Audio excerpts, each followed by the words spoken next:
pinag-usapan, ngayon, ang singsing nagbabalik. Ay! Oo. Kasi kuya, proud tayo kay Bea Alonzo kasi nga, sinuot ang singsing. So, ibig sabihin, pinagmamalaki niya si Dominic. Pagsuot niya yun, mamatay kayo. Get, yes. Naniniwala ka ba kay Christopher Min? Hindi. Ako din, hindi. Ikaw ba natutuwa ka na nagkabalikan yung dalawa at kung itutuloy man nila ang kasal? Ako, nagsiselos nga ako. At bakit? Type ko si Dominic. Wala pa na katotohanan na naliling, na ano sa Becky itong si, na politician na Becky itong si ano. Sa yaman ni Dominic, imposible naman malink. As para may napata itong si Chismosa na talagang yung fake news niya ngayon, kakasuhan.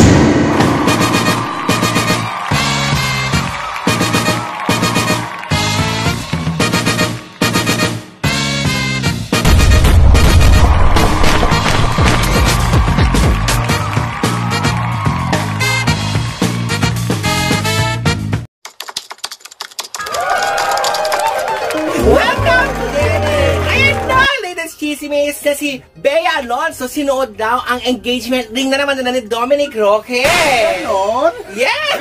Sabi mo naman. So, ibig sabihin, kuya, may tendency o possibility na nagkabalikan nga sila. Oh, chismis. O bakit magsusuot? Di ba? Diba? Malay mo, nagsentimento lang. Pwede ba yun? Malay ko. Kuya, ang singsing na yan, syempre very precious yan. Para talagang iniingatan mo yan. Nung tinanggal yan noon, napagchismisan na wala. Ngayon, sinuot niya. Kahapon lamang lalabas ang GMA7 na meron ng singsing na sinusuot si Bea Alonzo. Pwede pag gawin kong horror yan, parang may kababalaga ng singsing na yan.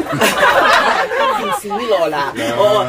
Pero, ito maraming natuwa at marami na naman talaga na hindi pabor. Di ba? Alam mo naman yung pinagdaanan ng dalawa. Oh, siyempre sa dami ng chismis. Ano ba yung bali-balitang nagkahiwalayan? Wala, dahil nga daw si Dominic Roque, naliling nga according to Christopher Min na ngayon kinakasuhan, di ba? Pero hindi ko alam kung natuloy yung kaso. Anyway, opinion lang natin sa mga narinig natin balita.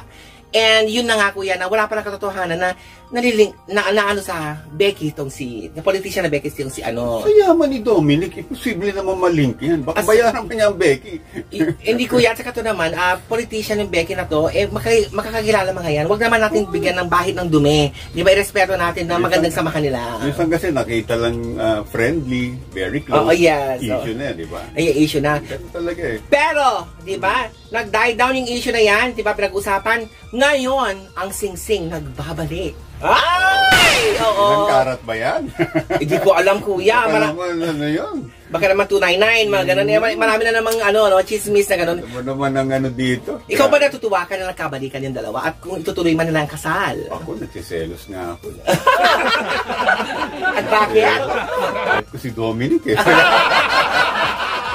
Siyempre naman nakakatuwa kung kasi ang tagal na nilang plano eh. Yes, si Bea Alonzo siyempre naman. Maganda ba naman yan? Hindi lang siguro maganda, saka mabait o ano man. Siyempre sa dami naman din ang pinagdaanan niya. It's about time for her. Oo, irespeto natin kung anong meron sila ngayon kasi masaya tayo kuya na nagkabalikan sila. Di ba? Oo. May kami ng Marites sana pigilan nyo na yan. Oo, grabe kasi yung mga panchichismis sila na talaga. Ganito nangyari, si Bedo Kuripot, si Bedo nilink sa Tivoli, ganon si Becky, wala namang katotohanan. Di ba binibigyan nila ng kulay para mapag-usapan? Siyempre, at si Dominic, iiwanan siya. Siyempre, ang magiging factor lang naman yan. Third party. Yes, oo. Sino dominante. Oo. Yun lang naman pwede mo i-cheese. Pero sobra naman sa dami na ililink mo. So, ano ngayon masasabi mo kay Christopher Min sa mga balitang ganito na sabi niyang manaliling, ngayon kung nakabalikan, di fake news yung mga napapalabas? Oo, reliable ba yung source mo?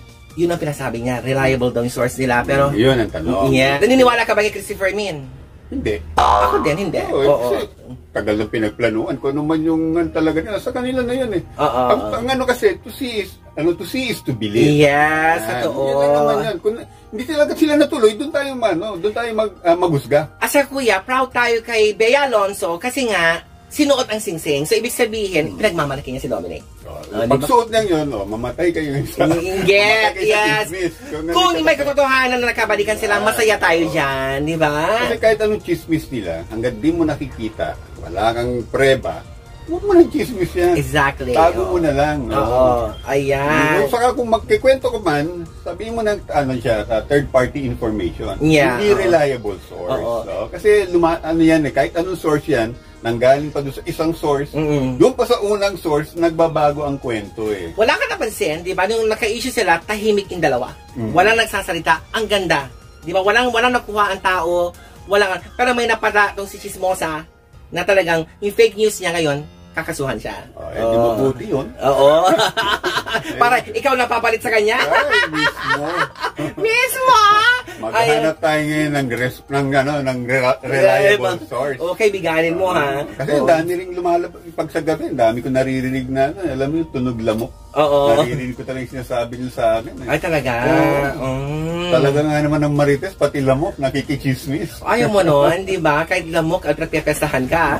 Ayan. And ayan po ang balita namin kay Bea Alonzo at Christy.